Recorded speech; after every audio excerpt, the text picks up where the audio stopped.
Some people don't throw away your gifts because they hate the presents, my late mother used to say. They throw them away because they hate owing you gratitude. I didn't understand what she meant until Christmas Eve of last year. The night my daughter-in-law lined up every gift I had bought for my family and handed them back to me like they were contaminated.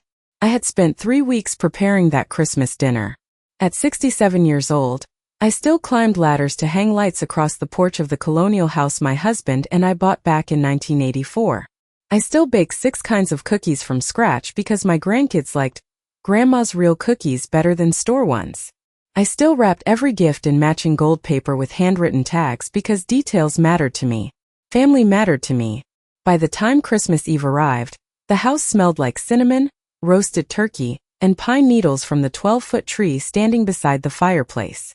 Snow covered the front lawn in soft white layers, and for a moment, looking through the dining room window, everything felt exactly the way I had always dreamed retirement would feel. Warm, full, safe. My son Daniel arrived first, carrying a bottle of wine that probably cost too much.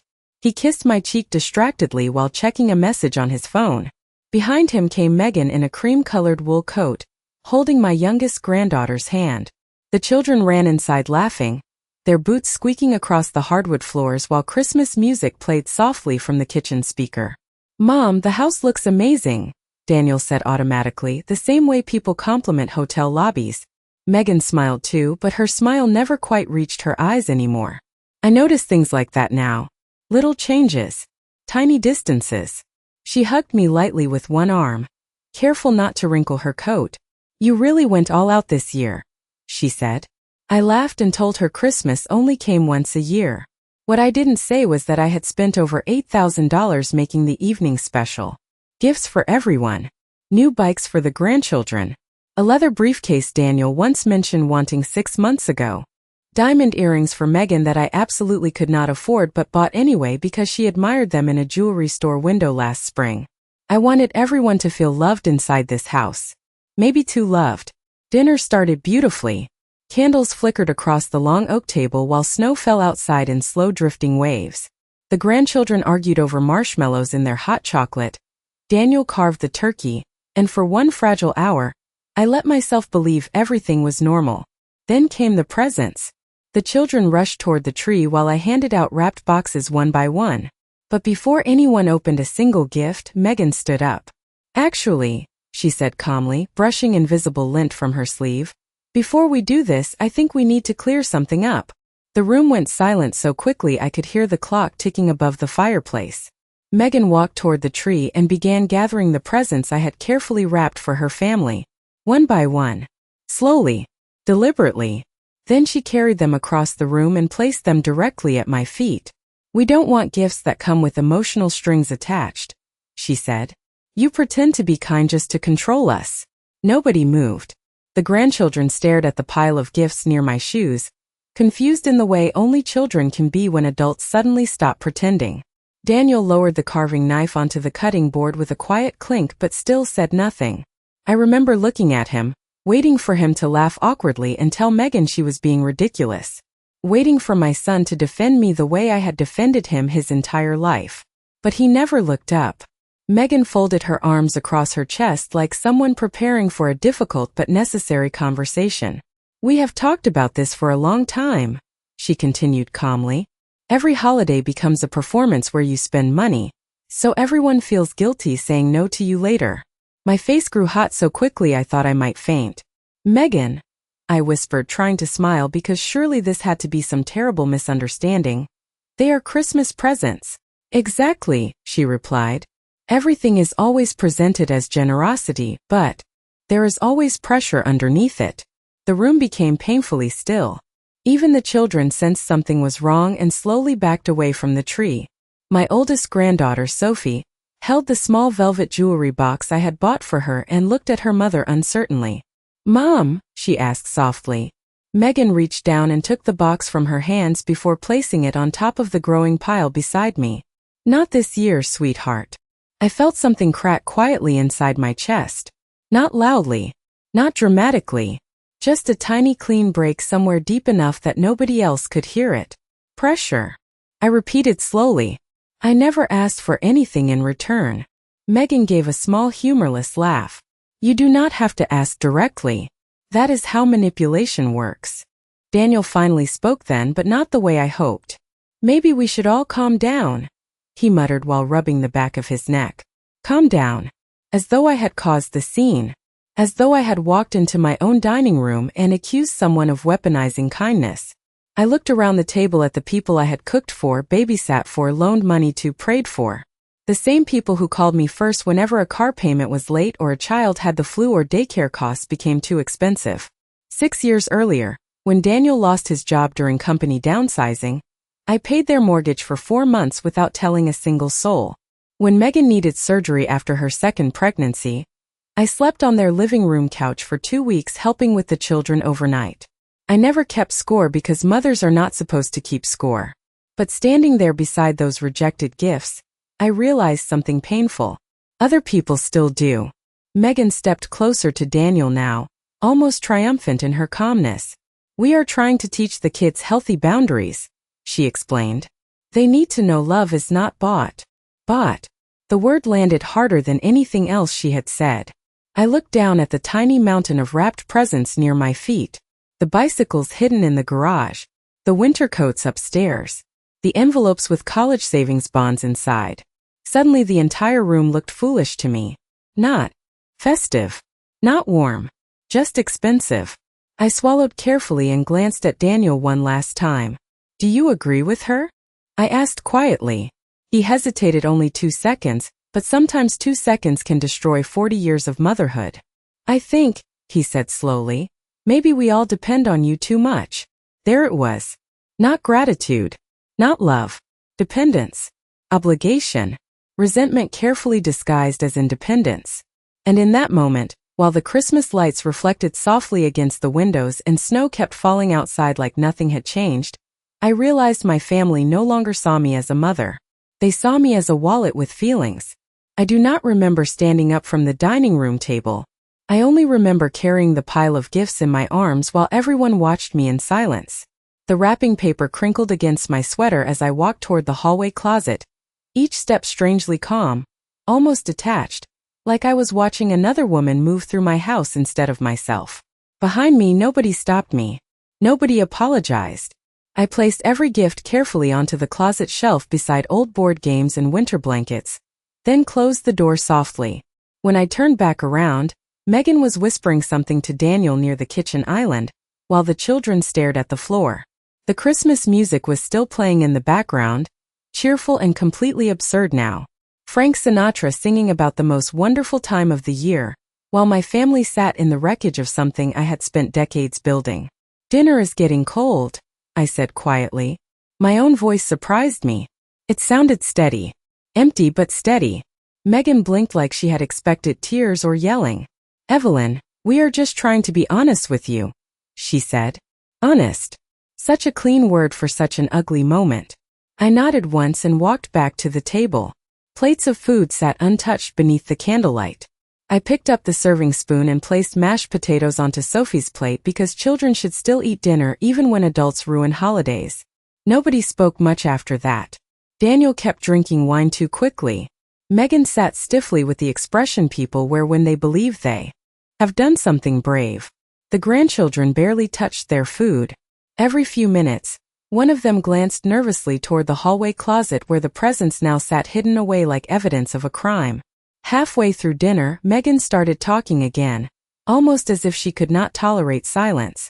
I grew up in a family where gifts were used for control, she explained while folding her napkin carefully. My mother always made us feel indebted. I looked at her for a long moment. And you believe I do that? She hesitated only slightly. I think you need people to need you. Daniel finally looked at me then, but not with anger. Worse, with pity. Mom, nobody is saying you are a bad person, he said gently. But sometimes your help comes with expectations. I almost laughed from disbelief. Expectations? The only expectation I had ever carried was that my family loved me because I loved them. Was that suddenly unreasonable? I thought about the countless mornings I drove 40 minutes through snowstorms to babysit when daycare closed. The afternoons spent sitting in pediatric waiting rooms while Megan worked late. The evenings I quietly paid restaurant bills because Daniel insisted money was tight again. I had given so much of myself to them that somewhere along the line, they stopped seeing sacrifice and started seeing obligation. That realization hurt more than Megan's accusations ever could. After dinner, the children asked softly if they could at least open one present. Megan immediately said no. "We already talked about this," she told them firmly. Sophie looked devastated. My youngest grandson, Caleb, stared up at me with confused blue eyes. "Grandma," he whispered, "did we do something wrong?" I swallowed hard enough to hurt. "No, sweetheart," I said gently. "You did absolutely nothing wrong." Megan sighed loudly as though I had somehow undermined her parenting. Daniel rubbed his forehead like the entire evening was exhausting for him personally. And suddenly I saw everything differently. Not as one terrible moment, but as years of tiny moments I ignored because I was afraid of losing my place in their lives. The shortened phone calls. The delayed invitations. The subtle eye rolls whenever I offered help. The way Megan always described my support as useful, instead of thoughtful. I had mistaken tolerance for closeness. And sitting there beneath the glow of my own Christmas tree, surrounded by people I would have done anything for, I realized I had slowly become a guest in my own family. By 9:30 that night, the house was quiet again. Daniel and Megan gathered the children, bundled them into winter coats, and left with awkward politeness that somehow felt colder than open cruelty. Megan hugged me lightly near the front door, as though we had simply survived an uncomfortable political argument, instead of detonating Christmas inside my dining room. "We are setting healthy boundaries," she told me softly before leaving. "I hope someday you understand that." I nodded because I no longer trusted myself to speak. Daniel lingered behind for half a second while snow blew through the open doorway. "Mom," he said carefully, "do not take this the wrong way." I almost smiled at that, as if there had been any right way to take it. "Drive safely," I replied. He looked relieved by my calmness, which told me he had expected tears, maybe anger, maybe a dramatic scene that would reassure him I was the emotional problem in the family. Instead, I simply closed the front door after them and stood there listening to the silence settle over the house. The Christmas tree still glowed in the corner of the living room, beautiful and completely indifferent to what had happened beneath it. Half-full wine glasses sat abandoned across the dining table. Wrinkled cloth napkins. Uneaten pie. A child's red mitten left near the staircase. The kind of ordinary mess that usually made me happy because it meant family had filled the house with life. But that night the mess felt like evidence after a storm. I moved slowly through the rooms, turning off candles one by one. In the kitchen, I wrapped leftovers into plastic containers out of habit, even though my appetite had disappeared entirely. Around midnight, I finally opened the hallway closet and looked at the stack of rejected presents sitting exactly where I left them. Perfect gold. Wrapping paper. Curled ribbons. Tiny handwritten tags with names I suddenly could not bear to read. I reached for the diamond earrings meant for Megan and held the velvet box in my hands for a long time. $3,000. I had used part of my savings because I wanted her to feel cherished. Appreciated. Like a daughter. The ridiculousness of it hit me all at once then, and for the first time that evening I laughed quietly to myself. Not because anything was funny, but because humiliation eventually becomes too heavy to carry sincerely. I sat down beside the tree with the unopened gifts surrounding me and stared at the blinking lights until my eyes burned. Memories kept rising whether I wanted them to or not. Daniel at age 8, crying because other children made fun of his second-hand winter coat. Me working double shifts at the hospital so he could have a new one by Christmas morning. Daniel at 22, terrified after his father died unexpectedly from a heart attack. Me reassuring him I would always help him no matter what happened. Then Megan entering our lives years later with her polished smile and expensive vocabulary about emotional boundaries and healthy dynamics. At first, I admired how confident she sounded. Over time, I noticed something darker underneath it. Every act of love had become suspicious to her. Every sacrifice came with hidden motives. Every kindness required psychological analysis. Somewhere along the line, generosity itself had become offensive. Around 1 a.m, I carried the children's gifts upstairs into the guest bedroom. I placed the bicycles against the far wall beside bags of wrapping paper and closed the door quietly behind me. Then I sat on the edge of my bed in complete darkness. No television. No music. Just silence and the faint hum of the heating vents. That was when I finally admitted something painful to myself. Megan had not ruined Christmas. She had simply said aloud what they had all been quietly feeling for years. The gifts were never really the issue. The problem was that my family had grown comfortable receiving everything from me, while simultaneously resenting the fact that they needed me to provide it. And now they wanted the support without the emotional weight of gratitude attached to it. I wiped my face, stood up slowly, and walked toward the window overlooking the snow-covered street. The neighborhood glowed peacefully under soft white lights. Somewhere nearby, another family was probably laughing together beside another Christmas tree. I wondered what that felt like now. Then, sometime close to dawn, I made the quietest and most important decision of my life. I would never beg to belong in my own family again. The first week after Christmas, I stopped calling. It sounds small when I say it out loud now, but for 38 years I had been the one who always reached first. I called to remind people about doctor appointments. I called to ask if the children needed winter boots. I called to check whether Daniel remembered to take his blood pressure medication because high cholesterol ran in our family. Silence did not come naturally to me. But that January, I let the phone sit untouched on the kitchen counter, while snow drifted past the windows and entire days passed without hearing my son's voice. First, nobody seemed to notice. Megan posted cheerful family pictures online about fresh starts and intentional living, while Daniel buried himself in work. I watched quietly from a distance I had never allowed myself before. For the first time in decades, I stopped volunteering pieces of myself to people who treated my love like emotional debt. I also stopped helping financially. No dramatic announcement. No confrontation. Just absence. When Daniel texted me asking if I could cover Sophie's private school activity fee until his next paycheck came in, I replied politely that I was reorganizing my budget for retirement. When Megan asked whether I could babysit during a teacher conference day, I told her I had plans. The truth was, my only plan involved drinking coffee slowly beside my fireplace while reading an unfinished novel I bought 3 years earlier, and never had time to open because I was always helping someone else. Their reactions fascinated me. Not anger at first. Confusion. As though an appliance in their house had suddenly stopped working without warning. Daniel called one evening sounding tense. "Mom, are you upset with us?" he asked carefully. I looked around my quiet living room before answering. "No," I said honestly. "I am simply respecting your boundaries." The silence on the other end lasted several seconds too long. "That is not what we meant," he finally muttered. But it was exactly what they meant. They wanted emotional distance without losing practical support. They wanted independence that still came with emergency backup. They wanted a mother they could criticize freely while still depending on her whenever life became inconvenient. February arrived brutally cold that year. One afternoon, I ran into an old friend named Lorraine at the grocery store. She stared at me over the shopping cart and said, "Evelyn Harper, you look rested." Rested. Nobody had used that word to describe me in years.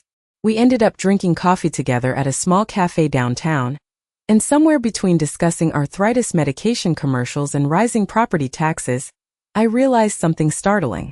I had slowly disappeared from my own life long before my family pushed me emotionally aside. Every conversation revolved around their schedules, their problems, their children, their finances. I could not remember the last time someone asked me what I wanted, so I started asking myself instead. I joined a local charity board that organized winter food drives. I signed up for watercolor classes at the community center on Tuesday mornings. I even took a weekend trip alone to Vermont, something I would have considered selfish before. The strange part was how quickly my family began struggling once I stopped cushioning every inconvenience. Daniel sounded exhausted during our rare phone calls. Megan apparently had trouble finding reliable childcare that did not cost nearly $300 a week. One evening, Sophie called me secretly from her tablet and whispered, "Grandma, Mom is always stressed now." I closed my eyes after that call and sat silently for a long time. Not because I felt victorious. I did not. I felt sad realizing how invisible my contributions had always been until they disappeared. People rarely notice the foundation holding their lives together until cracks begin appearing in the walls. Then, sometime in early March, Daniel called unexpectedly late at night. His voice sounded strained. "Mom," he said slowly, "can we come over this weekend? Megan thinks maybe we all need to talk." I looked toward the dark hallway where the unopened Christmas gifts still sat stored in the guest bedroom closet. Then I answered with a calmness that surprised even me. "I do not think I am ready for that yet." Spring arrived slowly in Connecticut that year. Snow melted into gray slush along the sidewalks, and the maple trees outside my kitchen window finally began showing small green buds again. I notice things like that now because my life had become quiet enough to notice them. Every morning, I made coffee for one person instead of rushing to answer phone calls or rearrange my schedule around someone else's emergency. At first the silence felt unnatural. Then it began to feel peaceful. Daniel continued reaching out occasionally, always cautiously, as though I had become fragile glass that might crack under the wrong sentence. But I also noticed something else in his voice during those conversations. Fatigue. The kind that settles into people when life becomes heavier than expected. One Saturday afternoon, he called while I was planting tulips near the front porch. "Mom," he asked awkwardly, "you still know that accountant you used to use?" I wiped dirt from my gardening gloves slowly before answering. "I do." "Why?" He hesitated. "We are having some tax issues this year." Tax issues. Another phrase that usually translated into money problems. In the past, I would have immediately offered help before he even asked. That had been my pattern for decades. Solve first. Feel later. But this time I simply gave him the accountant's number and wished him luck. The disappointment in his silence lasted only a second before he covered it with forced politeness. "Thanks, Mom." After we hung up, I sat quietly on the porch steps staring at the flower beds. Somewhere deep inside me, guilt still stirred automatically whenever I said no to my child. Mothers are trained by love to confuse self-sacrifice with virtue. But another part of me, the part slowly waking up after years of emotional exhaustion, understood something important now. Helping people who resent your help eventually destroys both sides. A week later, I ran into Megan unexpectedly at the grocery store. She looked tired in a way expensive makeup could not fully hide. Her hair was pulled into a rushed ponytail, and she had dark circles beneath her eyes. For a brief second, neither of us spoke. Then she forced a smile. "Evelyn," she said brightly, too brightly. "Wow, it has been a while." I nodded politely while placing oranges into my cart. "How are the children?" I asked. "Busy," she answered quickly. "Soccer season started, and childcare has been a nightmare lately." There was a pause after that sentence, the kind where people leave emotional bait hanging in the air hoping someone else will grab it. I did not. Megan glanced at me carefully, almost studying me. "Daniel says you have been really busy lately too." "I have," I replied calmly. "It has been nice." Something flickered across her face then. Not quite anger. More like confusion. She was used to being the emotional center of every interaction, the person controlling warmth and tension inside the room. But I no longer rushed to smooth discomfort away for her. Before leaving, she touched my arm lightly. "The kids miss you." The sentence landed exactly where she intended it to, but manipulation sounds different once you finally recognize it. I smiled gently. "I miss them too." Then I walked away. That evening Daniel called again. His voice sounded strained and unusually defensive from the beginning. "Megan feels like you are punishing us," he said abruptly. I almost laughed at the irony. Months earlier they accused me of using kindness for control. Now my absence felt cruel because they could no longer control access to my support. "I am not punishing anyone," I replied quietly. "I am simply living my life." "Mom, come on," he sighed. "Families help each other. Families help each other." The words echoed in my chest long after the call ended, because that had always been true for me. I had helped without counting cost, time, or emotional energy. But somewhere over the years, helping had quietly transformed into expectation. And expectation eventually hardens into entitlement. Later that night, I opened the guest room closet and looked again at the untouched Christmas presents still sitting in perfect gold wrapping paper. For months I could not bear to move them. But this time, instead of sadness, I felt clarity. The gifts were never rejected because they were unwanted. They were rejected because accepting them required acknowledging love. And love had become inconvenient for people who only wanted support without responsibility, comfort without gratitude, and family without humility. 2 weeks later, I sat inside a quiet law office overlooking downtown Hartford, while rain slid slowly down the windows. The room smelled faintly like leather folders and coffee that had been sitting too long on a warmer. Across from me, a gray-haired attorney named Richard Bennett adjusted his glasses while reviewing the paperwork spread neatly across his desk. "So," he said carefully, "you would like to revise the trust entirely?" I folded my hands in my lap and nodded once. Saying yes to that question felt strangely heavier than signing any document ever could. My husband and I created the trust 23 years earlier after his first heart scare. At the time, every decision had seemed obvious. Protect Daniel. Protect future grandchildren. Keep the family secure. I never imagined sitting here decades later reconsidering what family even meant.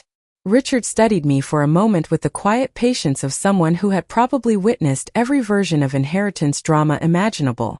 "You are under no obligation to leave assets equally," he reminded me gently. "This is your estate." My estate. Such a cold phrase for a lifetime of work, sacrifice, and memories packed into legal language. The house alone had nearly doubled in value over the years. Then there were retirement accounts, investments, insurance policies, and the lake property in Vermont my husband inherited from his parents. For years, I assumed everything would naturally pass down to Daniel and his family one day.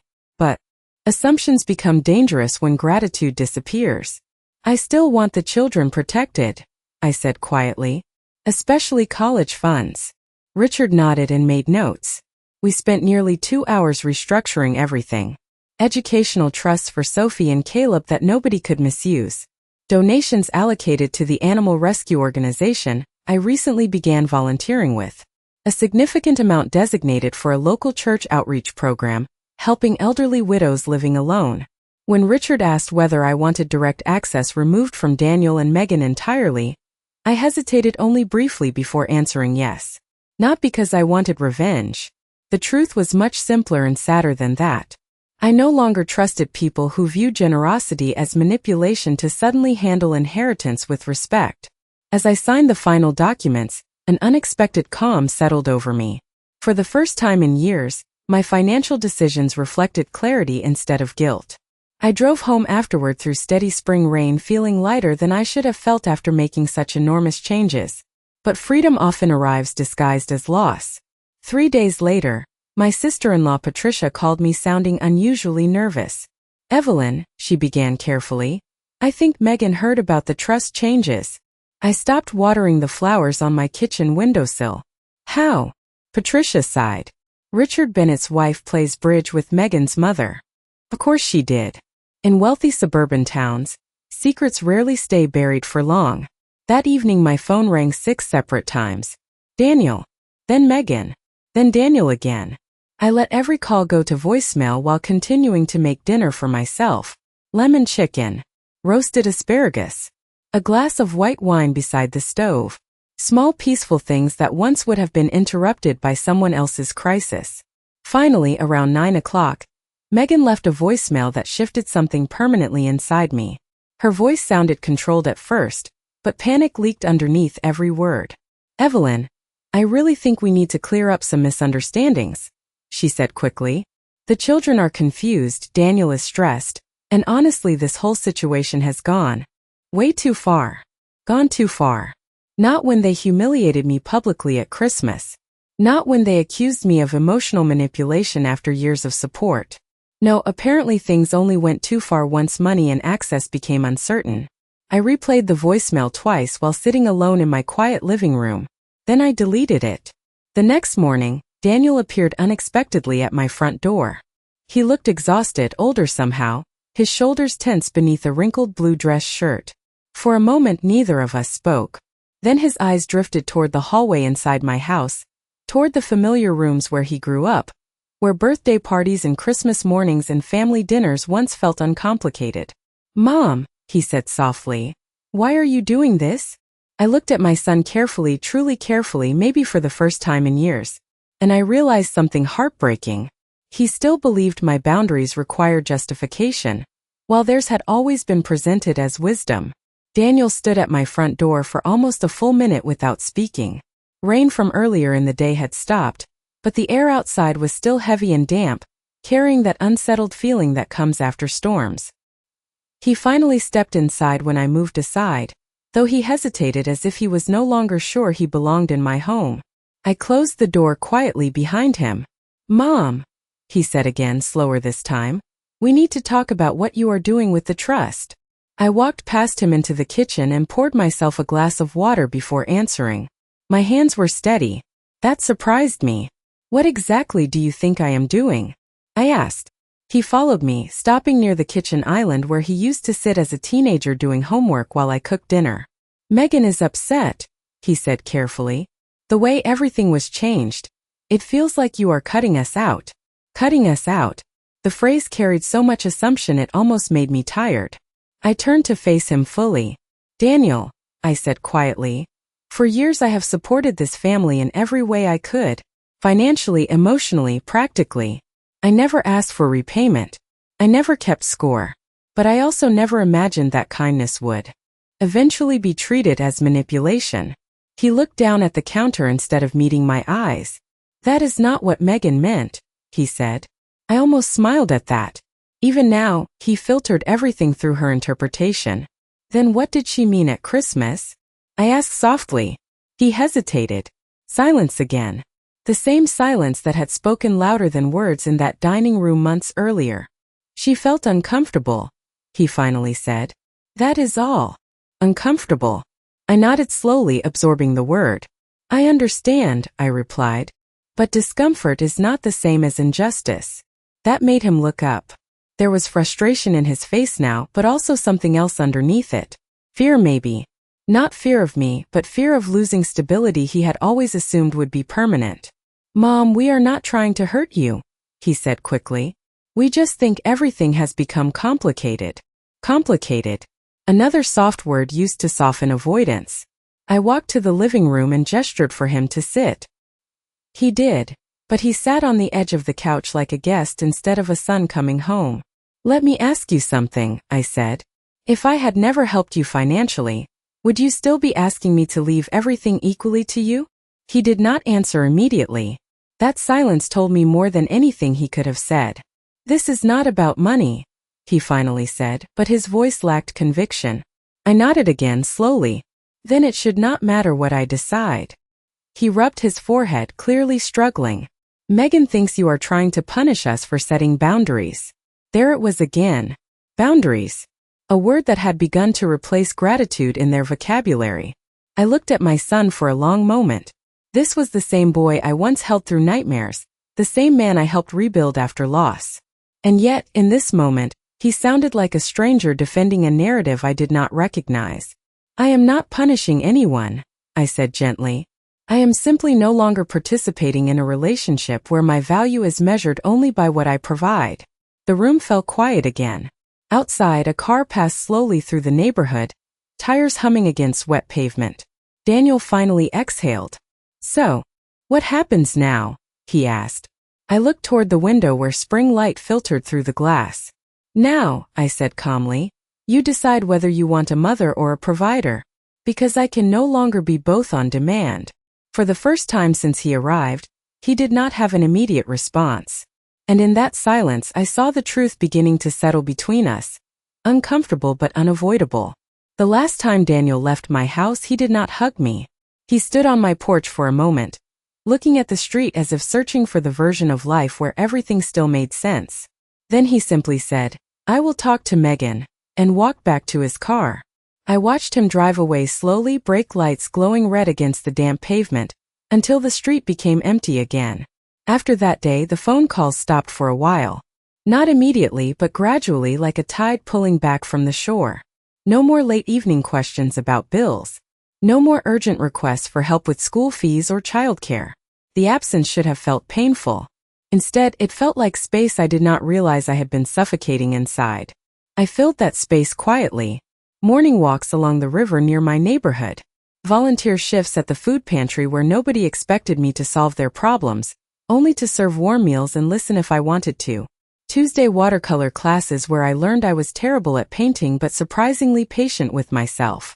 Life became smaller in responsibility but larger in breadth.